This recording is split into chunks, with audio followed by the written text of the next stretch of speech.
Cell के organ system है, ये आपके सेल को ग्रोथ और डेवलप करने में क्या करेगा, आपको मदद करेगा। सेल को ग्रोथ और डेवलप करने में मदद करेगा। तो यहाँ पे देखिए कि जितने भी आपके सेल ऑर्गेनेल्स हैं, जितने भी आपके सेल ऑर्गेनेल्स हैं, मतलब सेल के ऑर्गन सिस्टम है, वो आपके साइटोप्लाज्म में एक फ्लूइड लाइक आपका स्ट्रक्चर होता है। एक फ्लूइड लाइक क्या होता है आपका, स्ट्रक्चर होता है। और ये फ्लूइड लाइक स्ट्रक्चर का नाम क्या है आपका, साइटोसोल। इस फ्लूइड लाइक स्ट्रक्चर का नाम क्या है आपका, साइटोसोल। और ये जो साइटोसोल है, इसी में जितने भी आपके सेल ऑर्गेनेल्स होते हैं वो आपके एम्बेडेड होते हैं। एम्बेडेड मतलब जुड़ा हुआ। एम्बेडेड मतलब क्या होता है, जुड़ा हुआ। ठीक है, जितने भी आपके सेल के ऑर्गन सिस्टम होते हैं वो आपके साइटोसोल में क्या होते हैं, आपके एम्बेडेड होते हैं। अब देखिए, cytosol plus cell organelle, cytosol plus cell organelle, that's called cytoplasm, that's called cytoplasm. Name cell organelle are of three types on the basis of the membrane. Cell organelle जो होते हैं वो आपके 3 टाइप्स के होते हैं on the basis of membrane, on the basis of membrane. तो देखिए, फर्स्ट है double membrane bond. Double membrane bond मतलब एक ये मेम्ब्रेन है और एक मेम्ब्रेन ये है ना। तो ये जो आपका जो दो सर्किल जो हो गया, इसी को हम लोग क्या कहते हैं, मेम्ब्रेन। ऐसे मेम्ब्रेन का मतलब होता है झिल्ली।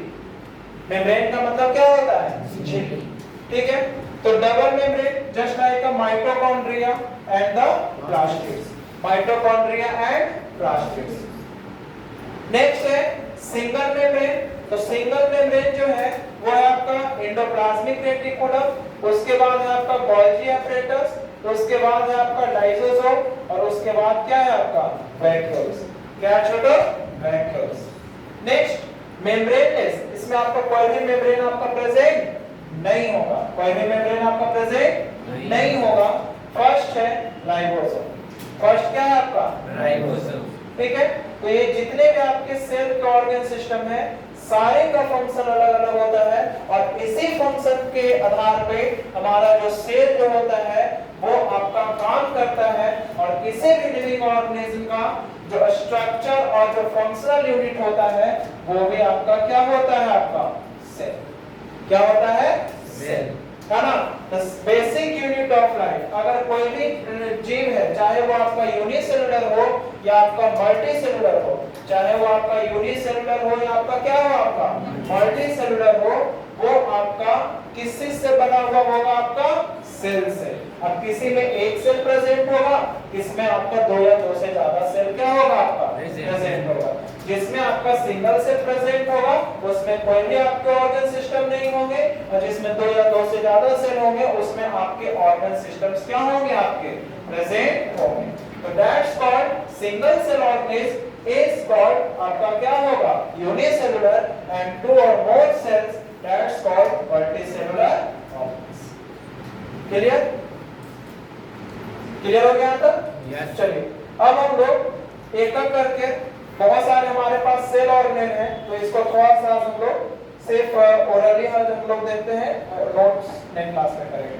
देखिए, फर्स्ट आपका जो है वो है आपका माइटोकॉन्ड्रिया।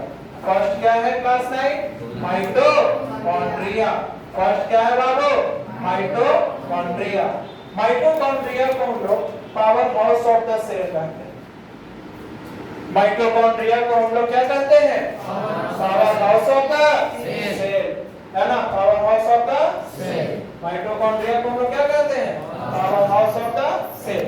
अब देखिए सर, अभी आपने बताया कि माइटोकॉन्ड्रिया जो होता है वो डबल मेम्ब्रेन में आपका होता है।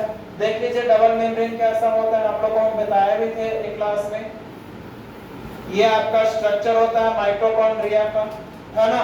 ये है आपका आउटर मेम्ब्रेन। ये क्या है छोटो, आउटर मेम्ब्रेन। क्या है आपका, आउटर मेम्ब्रेन, है ना। माइटोकॉन्ड्रिया का ये आपका क्या है, आपका आउटर मेम्ब्रेन। और ये क्या है आपका, इनर मेम्ब्रेन। क्या है छोटो, इनर मेम्ब्रेन। Inner membrane. अब देखिए इसका दो मेम्ब्रेन है, माइटोकॉन्ड्रिया का कितना मेम्ब्रेन? दो मेम्ब्रेन। माइटोकॉन्ड्रिया का कितना मेम्ब्रेन? दो मेम्ब्रेन। माइटोकॉन्ड्रिया का कितना मेम्ब्रेन? दो मेम्ब्रेन। ठीक है, अब ध्यान दीजिएगा, जो आपका आउटर मेम्ब्रेन रहता है इसमें आपके छोटे छोटे पोर्स होते हैं। छोटे छोटे क्या होते हैं आपके? पोर्स होते हैं। जैसे यहाँ पे ये हो गया, यहाँ पे ये हो गया, यहाँ पे ये हो गया, यहाँ पे ये हो गया, है ना? ये है आपका पोर्स। क्या है छोटो? पोर्स। और इसी पोर्स के माध्यम से हमारा जो माइटोकॉन्ड्रिया जो है वो आपके मटेरियल को एक्सचेंज करता है। मटेरियल को क्या करता है? एक्सचेंज करता है। और इनर मेम्ब्रेन, देखिए यहाँ पे आपका ये इनर मेम्ब्रेन है जो कि इनफोल्डेड स्ट्रक्चर है। कौन सा स्ट्रक्चर है छोटो? इनफोल्डेड स्ट्रक्चर, है ना? और इस इनफोल्डेड स्ट्रक्चर को हम लोग क्रिस्टे कहते हैं। क्या कहते हैं? क्रिस्टे। इस इनफोल्डेड स्ट्रक्चर को हम लोग क्या कहते हैं? क्रिस्टे। अब देखिए जहां पे दो क्रिस्टे आपका मिल रहा है, जहां पे दो क्रिस्टे आपस में क्या हो रहा है? आपका मिल रहा है ना? जहां पे आपका दो क्रिस्टे आपस में, जहां पे दो क्रिस्टे आपस में मिल रहा है, इस एरिया को हम लोग बोलते हैं ऑक्सीजोन। क्या कहते हैं? ऑक्सीजोन। जहां पे दो क्रिस्टे आपस में मिल रहे हैं उस एरिया को हम लोग क्या कहते हैं? ऑक्सीजोन। और यहीं पे होता है कौन सा रिस्पायरेशन? Cellular respiration.